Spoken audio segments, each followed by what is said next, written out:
Një automjet është përfshirë nga flakët rreth orës 12 të kësaj të ejte në parkimin e një pallati në rrugën Dragushej në Shkodër, duke shkaktuar panik tek banorët e zonës. Flakët u përhapën me shpejtësi, ndërsa re të mëdha tymi mbuluan të gjithë zonën përreth.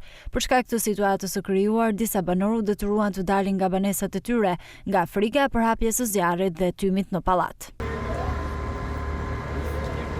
Në vendngjarje mbërritin menjëherë forcat zjarfikëse, të cilat bën të mundur neutralizimin e flakëve dhe vendosjen e situatës nën kontroll, duke shmangur përhapjen e zjarrit në automjete të tjera apo në godin.